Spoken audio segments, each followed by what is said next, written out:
وہ خزائن جو ہزاروں سال سے مدفون تھے، اب میں دیتا ہوں اگر کوئی ملے امیدوار، کوئی ملے امیدوار۔ اعوذ باللہ من الشیطان الرجیم، بسم اللہ الرحمن الرحیم۔ ملفوظات سیدنا حضرت اقدس مسیح موعود علیہ الصلوۃ والسلام۔ مخالفین کے لیے لمحہ فکریہ۔ حضرت مسیح موعود علیہ الصلوۃ والسلام فرماتے ہیں، ہمارے اور ان کے دل اللہ تعالیٰ ہی کے ہاتھ میں ہیں۔ خدا تعالیٰ نیتوں کو خوب جانتا ہے اور ان افعال کو جو ہم کر رہے ہیں دیکھتا ہے۔ وہ خود فیصلہ کر دے گا اور سچائی پر اپنی مہر کر دے گا۔ ہم کو تو یہ تعجب آتا ہے کہ اگر یہ لوگ تقوی اور خدا ترسی سے کام لیتے تو خوف کے محل اور مقام سے ڈر جاتے اور مخالفت میں اس قدر زبان درازی نہ کرتے۔ وہ دیکھتے کہ کیا وہ وقت نہیں آیا کہ مسیح موعود نازل ہو؟ کیا صلیب کا غلبہ نہیں کیا؟ کیا اسلام کی توہین اور تضحیک نہیں کی جاتی؟ وہ دیکھتے کہ صدی میں سے 19 سال گزر گئے اور کوئی مدعی کھڑا نہ ہوا جو درماندہ اسلام کی حمایت کے لیے میدان میں آتا۔ پھر ضرورت اور وقت ہی پر اپنی نگاہ محدود نہ رکھتے۔ اگر وہ غور کرتے تو ان کو معلوم ہوتا کہ آسمان نے صاف شہادت دے دی اور کسوف خسوف ظاہر ہو گیا جو عظیم الشان نشان مقرر ہو چکا تھا۔ تائیدی نشانوں کی تعداد دن بدن بڑھ رہی ہے۔ وہ اسے دیکھتے اور سلسلہ کی ترقیات پر غور کرتے اور سوچتے کہ کیا مفتری اسی طرح ترقی کیا کرتے ہیں۔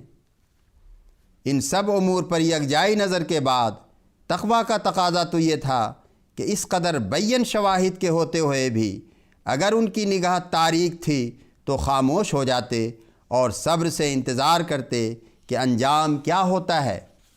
مگر یہاں تو شور عظیم میری مخالفت میں برپا کیا گیا اور گندی گالیاں دی گئیں جن کی نظیر پہلے مخالفوں میں بھی پائی نہیں جاتی۔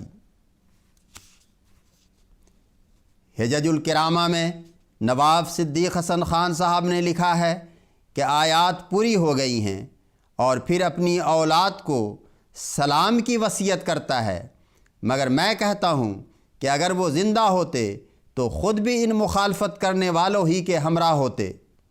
یہ لوگ کم ماننے والے ہوتے ہیں جب تک وہی نظارہ آنکھوں سے نہ دیکھ لیں جو خیالی طور پر دل میں فرض کر رکھا ہے۔ یہ لوگ جو کچھ ان سے بن پڑتا ہے میری مخالفت میں کریں، مجھے ذرا بھی پرواہ نہیں، کیونکہ یہ میرا مقابلہ نہیں، یہ تو خدا سے مقابلہ کیا جاتا ہے۔ اگر میری اپنی مرضی پر ہوتا تو میں تخلیہ کو بہت پسند کرتا تھا، مگر میں کیا کر سکتا تھا جب کہ خدا تعالیٰ نے ہی ایسا پسند کیا۔ یہ مقابلہ کریں مگر دیکھ لیں گے کہ خدا کے ساتھ کوئی جنگ نہیں کر سکتا۔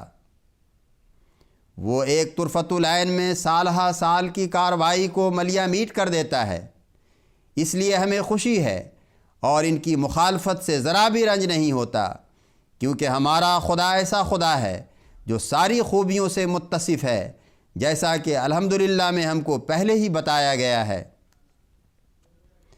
پھر خدا داری چہ غمداری، ہمیں ان کی مخالفت کا کیا فکر؟ ہم کیوں بے حوصلہ ہوں؟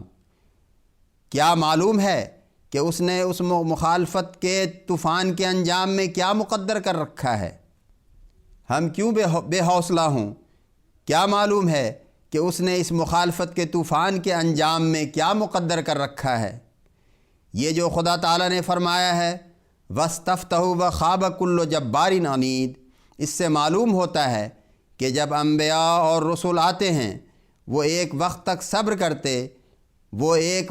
صبر کرتے ہیں، اور مخالفوں کی مخالفت جب انتہا تک پہنچ جاتی ہے تو ایک وقت توجہ تام سے اقبال اللہ کر کے فیصلہ چاہتے ہیں، اور پھر نتیجہ یہ ہوتا ہے وَخَابَ كُلُّ جَبَّارٍ عَنِيدٍ۔ استفتحوا سنت اللہ کو بیان کرتا ہے کہ وہ اس وقت فیصلہ چاہتے ہیں، اور اس فیصلہ چاہنے کی خواہش ان میں پیدا ہی اس وقت ہوتی ہے جب گویا فیصلہ ہو چکا ہوتا ہے۔ پس ہم اپنے مخالفوں کی مخالفت کی کیا پرواہ کریں؟ یہ مخالف نوبت بنوبت اپنے فرض منصبی کو سر انجام دیتے ہیں، ابتدا ان کی ہوتی ہے اور انجام متقیوں کا، والعاقبۃ للمتقین۔ اللہم صلی علی محمد وآل محمد وبارک وسلم انک حمید مجید۔